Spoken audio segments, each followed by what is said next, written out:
आपण पाहताय महाधुरळा. हे आहे गोकुळचं श्रीखंड. अगदी जिभेवर रेंगाळणार. जिभेवरच नाही तर मनावरही रेंगाळणार गोकुळ श्रीखंड, मनावर रेंगाळणार. नमस्कार, महाधुरळा युट्यूब चॅनलमध्ये मी गुरु बाळमाळे आपल्या सर्वांचं मनापासून स्वागत करतोय. कोल्हापूर जिल्ह्यात आता महापालिके पाठोपाठ जिल्हा परिषद निवडणुकांची लगबग सुरू झालेली आहे. महायुती होणार, महाविकास होणार की बिघडणार, कोण स्वतंत्र लढणार, कोण कुणाशी युती करणार याची चाचपणी आता मोठ्या प्रमाणात सुरू झाली आहे.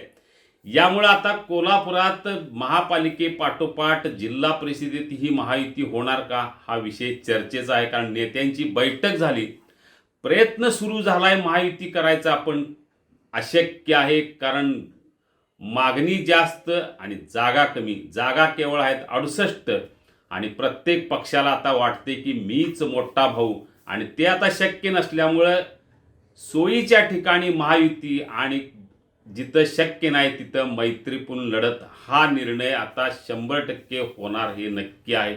महाधुरळाने यापूर्वीच बातमी दिली होती की 68च्या 68 ठिकाणी महायुती होणं अशक्य आहे आणि तीच वाटचाल सध्या सुरू आहे.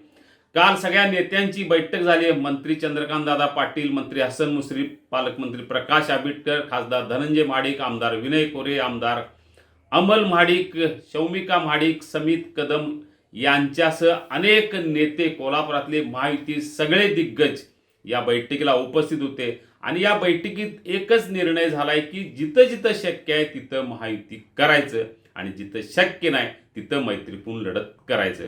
आता आपण बघूया नेमकं महायुती होणार कुठं, महायुती बिघडणार कुठं. कोल्हापूर जिल्ह्यातला हा एकूण आढावा घेऊया, म्हणजे लक्षात येईल की इथं महायुती होणार, इथं होणार नाही, आणि झालं तर काय फायदा, नाही झालं तर काय फटका, महाविकास आघाडीचं काय होणार या संदर्भात थोडक्यात माहिती घेऊया. सुरुवात करूया करवीर तालुक्यातून.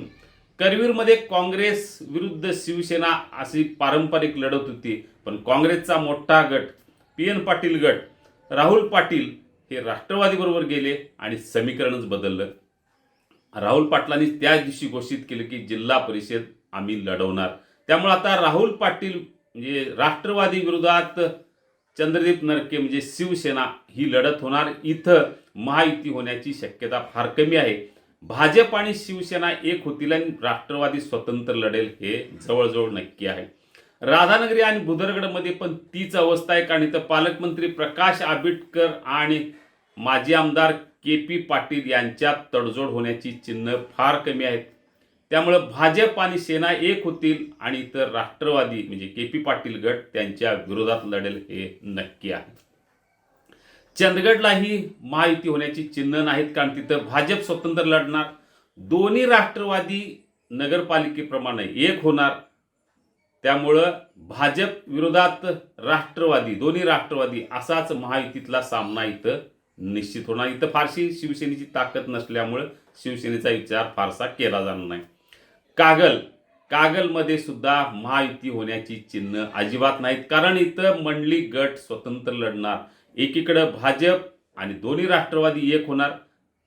मुळात राष्ट्रवादी शरद पवार गट आता समरजित घाटगे यांनी भाजपचा झेंडा खांद्यावर घेतल्यामुळं राष्ट्रवादी शरद पवार गटाचा एकूण ताकद आता राहिलेली नाही. त्यामुळं आता भाजप आणि दोन्ही राष्ट्रवादी एक होणार आणि त्याच्या उलटा असणार शिवसेना, शिंदेसेना, मंडली गट. म्हणजे महायुतीतच इथं जोरदार लढत निश्चितपणे होणार आहे. पन्हाळा आणि शाहूवाडी हातकणंगले तालुक्यात ही महायुती होण्याची चिन्ह फार कमी आहेत, कारण तिथं जनसुराज्याची ताकद जास्त आहे आणि जनसुराज्य आपल्याला जास्तीत जास्त जागा मागणार, ते महायुती देऊ शकणार नाही. आणि जनसुराज्य विरोधात सगळे असं होईल. मुळात भाजपची किंवा राष्ट्रवादीची ताकद इथं फार कमी आहे. त्यामुळे शक्यतो या सगळ्या जागा जनसुराजला देतील, जसं विधानसभेला दिलं, आणि एखादी जागा मैत्रीपूर्ण होऊन इथं लढत होईल ती महायुतीमध्ये. हातकणंगले तालुक्यातील तीच अवस्था आहे. तिथेही आवाडे गट स्ट्रॉंग आहे, भाजप स्ट्रॉंग आहे, जनसुराज काही ठिकाणी स्ट्रॉंग आहे. त्यामुळे काही ठिकाणी मैत्रीपूर्ण लढत हातकणंगले तालुक्यात निश्चितपणे होणार आहे. शिरोळ तालुक्यात मात्र महायुती होण्याच्या दृष्टीनं निर्णय झालेला आहे. जे भाजप असू दे, शिंदे सेना असू दे किंवा राष्ट्रवादी, हे सगळे शाहू आघाडीच्या नावाखाली एक होण्याची चिन्ह आहेत. कारण इथं आमदार राजेंद्र पाटील यड्रावकर पुढाकार घेणार आणि एकच चिन्ह ठरवणार, तेही शाहू आघाडीचं असण्याची शक्यता जास्त आहे. त्यामुळं आता यड्रावकर आणि चंद्रकांतदादा पाटील यांची चर्चाही झालेली आहे.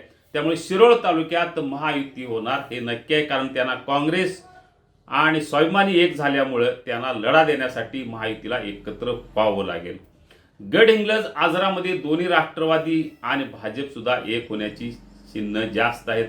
दोन्ही राष्ट्रवादी ऑलरेडी एक झालेलेच आहेत तिथं आणि सोबतीला भाजप येणार का हा महत्त्वाचा आहे. शिंदे सेना सुद्धा इथे येऊ शकते कारण त्यांची फारशी ताकद तिथं नाही. आता जनता दल काय करणार हा महत्त्वाचा प्रश्न आहे. त्यामुळे आता गडहिंग्लज आजरामध्ये काय होणार, भाजप आणि राष्ट्रवादी एक होणार की नगरपालिकेप्रमाणे भाजप आणि राष्ट्रवादी एकमेकांच्या विरोधात लढणार हे 2 दिवसात कळेल. गगनबावडा तालुक्याचा फारसा विचार करायला, कारण एकच मतदारसंघ आहे. राष्ट्रवादी तिथं लढेल, त्याच्याविरुद्ध शिवसेना लढेल. या सगळ्या पार्श्वभूमीवर जमेल तिथं महायुती आणि जिथं शक्य नाही तिथं मैत्रीपूर्ण लढत हाच फॉर्म्युला निश्चितपणे राहणार. जागा वाटपात भाजप सर्वात मोठा भाऊ असण्याची चिन्ह जास्त आहेत. राष्ट्रवादीचे नेते हसन मुश्रीफ यांनी यापूर्वी जाहीर केले की महापालिकेत भाजप पण जिल्हा परिषदेत राष्ट्रवादी हा मोठा भाऊ असेल. आता पाहूया कोण मोठा भाऊ असेल, काय होईल. जागा वाटपाचे आहे 2-3 दिवसात पूर्ण होईल, तेव्हा कळेल की नेमकी महायुती कुठं झाली, नेमकी मैत्रीपूर्ण लढत कुठं आणि कुठं थेट एकमेकांच्या विरोधात. आपण अशाच राजकीय घडामोडी पाहत राहूया. कारण महापालिकेतल्या तब्बल 5 बातम्या तंतोतंत खऱ्या ठरल्यात. आत्तापर्यंत 92 बातम्या तंतोतंत खऱ्या ठरल्यात त्या महाधुरळाच्या. त्यामुळे यापुढची राजकीय बातम्या, उद्याची बातमी आज हवी असेल तर एकमेव पर्याय महाधुरळा यूट्यूब चॅनल. धन्यवाद.